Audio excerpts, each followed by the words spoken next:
स्वागत आहे तुमचं आपल्या माहिती दूत या मराठी लाडक्या चॅनलवरती। आज अतिशय आनंदाची बातमी आपल्या माता भगिनींसाठी घेऊन आलेलो आहे। तर व्हिडिओ शेवटपर्यंत नक्की पहा। जे कोणी चॅनलवरती नवीन आलेले असतील तर आपल्या चॅनलला लाईक करा, सबस्क्राईब करा आणि शेअर करा। शासनाने राज्यातील अंत्योदय रेशन कार्डधारकांना वर्षभरातून एकदा मोफत साडी देण्याचा निर्णय घेतला होता आणि त्यानुसार मागील वर्षी रेशन दुकानांमधून या साड्यांचे वितरण करण्यात सुद्धा आलेले होते। परंतु नंतर निवडणुका लागल्या आणि या निवडणुकांच्या आचारसंहितेत साडी वाटप हे रखडले गेले। त्यामुळे आता परत शिल्लक असलेल्या आणि नव्याने पुन्हा वाटप करण्यात येणार आहेत आणि त्यावेळी साड्यांसोबत अंत्योदय शिधापत्रिकाधारक कुटुंबांना 10 किलो वजना इतके साहित्य ठेवतील अशी विणलेली कापडी पिशवीसुद्धा देण्यात आली होती। याचा लाभ आचारसंहितेपूर्वी काही कुटुंबांनी घेतलासुद्धा होता। मात्र आचारसंहिता लागू झाल्यामुळे साड्या पिशव्या वाटपाचा कार्यक्रम जिल्हा पुरवठा विभागातर्फे थांबवण्यात आला होता। त्यामुळे भरपूर साड्या या वाटपांना पडून राहिल्या होत्या।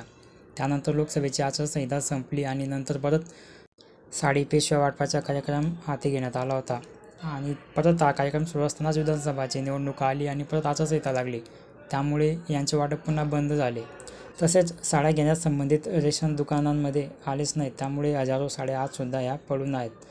2024-25 साठीच्या साड्या वाटप करण्यात येणार आहेत। त्या साडीचा मागणी प्रस्ताव जिल्हा पुरवठा विभागाने शासनाच्या अन्न व नागरी पुरवठा विभागाकडे पाठवलेला आहे। इतर नाशिक जिल्ह्याच्या बाबतीत बोलायचं झाल्यास तर नाशिक जिल्ह्यासाठी जवळपास 1,76,924 अंत्योदय शिधापत्रिका धारक लाभार्थी असून तेवढ्याच साड्यांची मागणीही नोंदवण्यात आली आहे आणि या साड्या राज्य यंत्रमाग महामंडळ संस्थेकडून रेशनवर यांचीही वाटप केली जाते। राज्य यंत्रमाग महामंडळ या संस्थेकडून। तर 2023-24 या वर्षाकरिता महामंडळाने एक साडी 355 रुपयांना खरेदी केली होती आणि आपल्या अंत्योदयधारक लाभार्थ्यांना त्या साडी आणि पिशवी ही मोफत दिली गेली होती आणि आता परत साडी वाटपाची ही योजना राबविली जाणार आहे।